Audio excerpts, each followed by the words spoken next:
বন্ধুরা, আজ আমি আপনাদেরকে এমন একটি ভিডিও দেখাবো যে ভিডিওটা আপনি আগে কখনোই দেখেন নাই।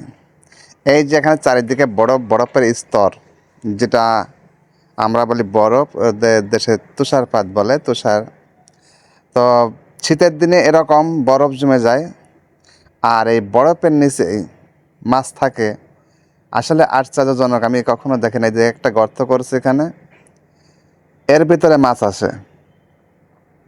তো ওরা এখানে কি করছে, এখানে বরফটা কাইটে সুন্দর করে ছোট একটা ঘর বানাইছে। এই যে এখানে পানি রাখলো, পানি যাতে ঠান্ডা হয়। আর বিড়ালের সাথে করে নিয়ে আসছে। এখন এই যে মাছের খাবার বানাচ্ছে। এই গাতার ভিতরে এই যে টোপ দিব, এখানে টোপ দিলে মাছ আসবে, এখানে মাছ রান্না করে খাবে। যাই হোক, রান্না বাড়াকে খাবে, এখানে থাকবে। এই বরফের ভিতরে ছোট একটা ঘর বানাইছে কাগজ দিয়ে। এই দেখেন রান্না করতেছে, ও এখানে খাওয়া দাওয়া করবে, এখানে থাকবে, এখান থেকে মাছ ধরবে। আমি একটা বিষয় বুঝলাম না, এত বরফের ভিতরে এরকম তাজা মাছ কীভাবে থাকে? যেখানে বরফের স্তর, ওখানে মানে নিঃশ্বাস নেওয়ার কোনো জায়গা নেই। দেখেন পুরোটাই বরফ জমে রয়েছে।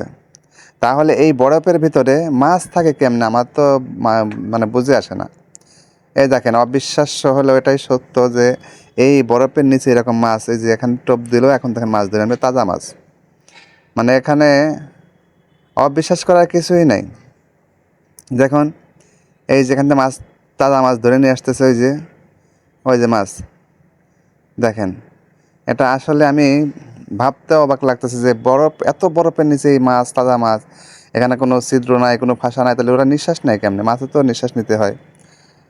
আসলে আমি অবাক হয়ে যাচ্ছি। যেখানে এই যে আবার দেখেন, ভিডিওটা অনেক বড় ছিল, কাটে কুটি ছোটো করেছি, তারপর অনেকটা বড়। দেখুন শেষ পর্যন্ত এখান থেকে কতগুলা মাছ ধরে, কত বড় বড় মাছ এরকম ধরবে। মাঝখানে মাঝখানে একটু কেটে কেটে দিয়েছি যাতে ভিডিওটা বেশি লং না হয়।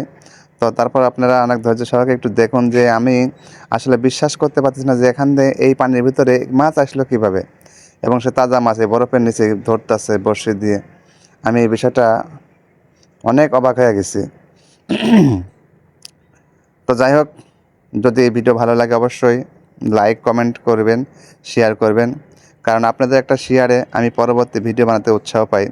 যদি আপনারা লাইক না দেন, কমেন্ট না করেন, শেয়ার না করেন, তাহলে মনে হয় ভিডিওটা ভালো হয় নাই, এই জন্য ভিডিও বানাইতে মন চায় না। ধন্যবাদ সাথে থাকার জন্য।